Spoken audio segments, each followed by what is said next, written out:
Chapter 10 Human Occupation. Answer the following question after observing the picture of figure 10.1.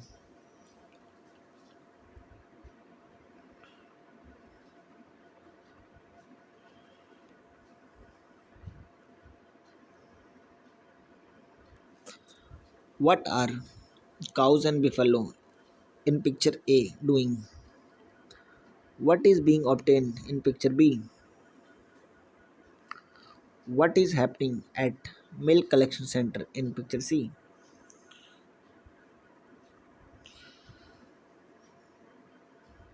In picture D, what is being transported? Which could be the tanker be going? Where could be the tanker be going? Which product are seen in picture E?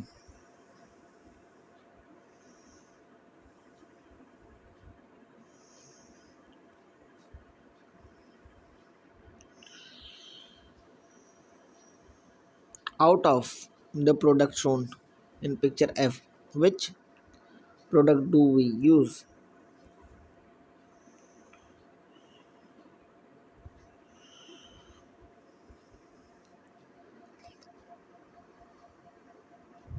What would be the main difference between milk and milk product? Do these products perish quickly like milk? Explanation. All the above picture are related to rearing of domestic animal, obtaining milk from them, selling milk, processing milk at milk processing center, making ghee, butter, cheese, shrikhand, paneer, milk product, powder, etc. from milk, selling them in the market, etc. This work is carried out at different levels. Man undertake all the activity to satisfy his own need. We classify these activities on the basis of their nature and product they yield. Now look at the picture again and answer the following question. Which of these activity is undertaken to obtain the product from nature? Which product is obtained through it? How long this product lasts? In picture, which of the product obtained from nature being collected?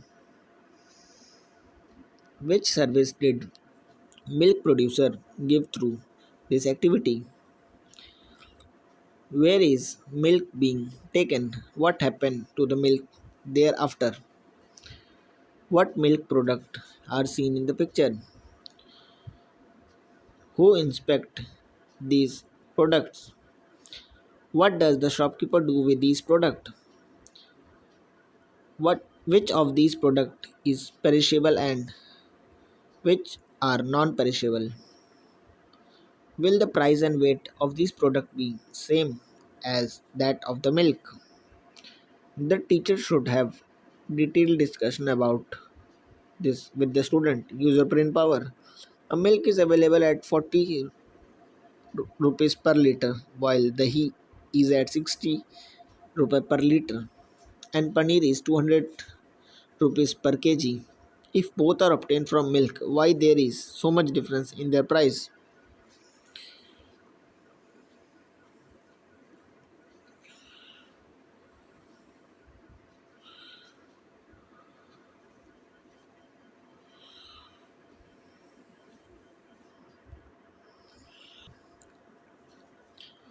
We carry out many activities to fulfill our need. We have so many occupational industries, trade, etc. Some of these activities are directly depend on nature. It means that the product obtained from these activity are obtained directly from nature. Cows and buffalo are animals. We domesticate them. See picture A.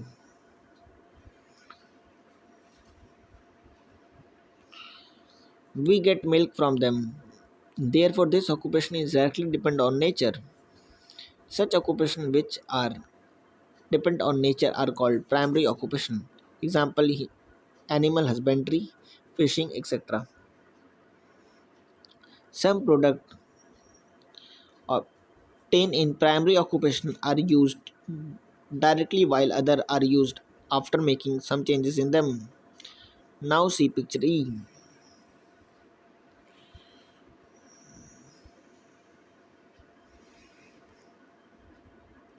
In this picture, the milk is being processed after bringing it to the dairy. That is, the product obtained from the nature is processed and made into different product. These products are more durable. The quality has enhanced too, and therefore their price is also higher. For example, Srikhand butter, cheese, and milk powder are processed from milk. This procession is an industrial activity. Industries are based on raw material. More durable goods are produced in an industry. The raw material is supplied to the industry is often obtained from nature, that is the primary occupation. Secondary occupation depend on primary occupation are called secondary occupation.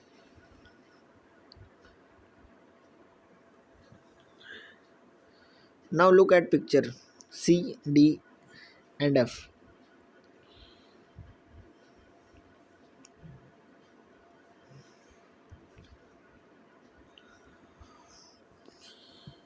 You will see collection and sale of milk, transport of milk, and sale of milk product respectively. All these activities are related to product of primary and secondary occupation. Many a time, these occupations provide complementary service to other to occupations such as occupation are called. Such occupation are called tertiary occupation. These occupations are complementary to all other active occupations. These occupations are also called service occupation. These include transport of good, loading and unloading of good, sale of good, etc. Now look at picture E.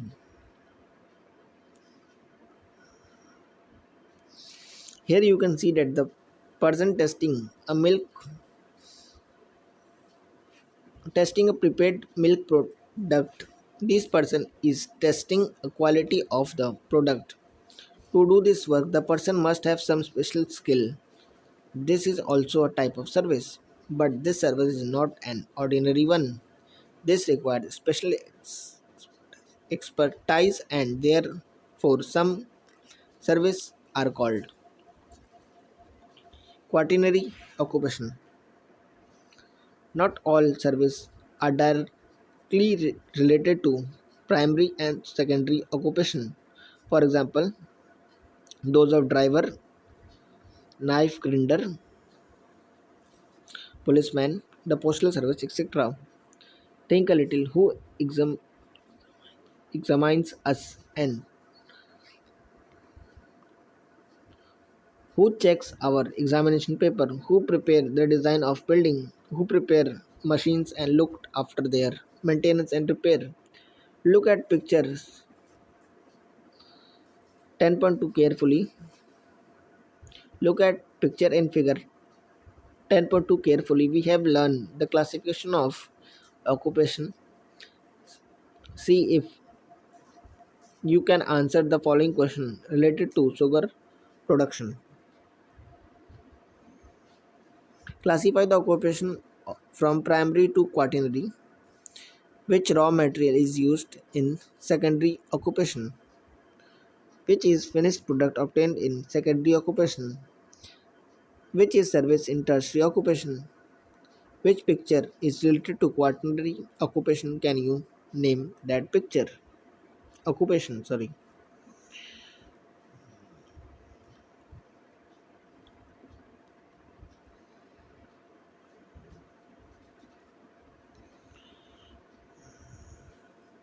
Try this activity. Think of more such chain of occupation. Draw their picture and classify them from primary to quaternary as above. Think and discuss. What effect does nature have on our occupation? Think a little. Give a thought to following issue. Discuss them in the class. Write two paragraphs about it. There have been no rain at all. A storm strikes. There was an earthquake. Untimely rain. Good rain. Excessive rain and flood. All of a sudden, the volcano erupts. The tsunami hits. Do it yourself. Which occupation are found in your area? Which occupation is practiced in large scale? Find the reason behind it. Discuss and find the reason behind a particular industry being located in your area. Both human and natural factor affect occupation. Can you find those factors? Obtain information about damages caused to environment through different occupation.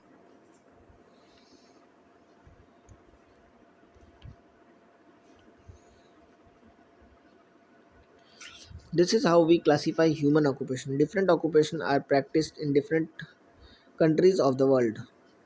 Through these occupation, economic transactions occur within a country and between various countries. These transactions decides countries' production on various goods and their annual income.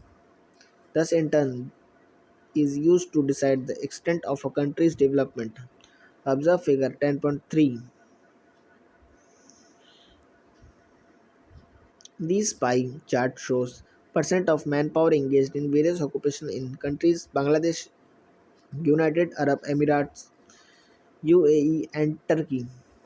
Each, each pie chart shows percentage of primary to tertiary occupation. Answer the following question on the basis of pie chart. Which country has more manpower engaged in primary occupation? Which country has more manpower engaged in secondary occupation? Which country has more manpower engaged in tertiary occupation? Which country has almost equal manpower engaged in all the occupation? Countries which have more manpower engaged in tertiary activities are considered to be developed countries, while countries which have more manpower engaged in primary activities, these countries are to be developing countries. Now rank the countries above from the developed to developing. I can do this. Name different occupation. Tell the difference between various occupation. Classify the occupation from primary to quaternary. Identify the factor that affect the various occupation. Exercises.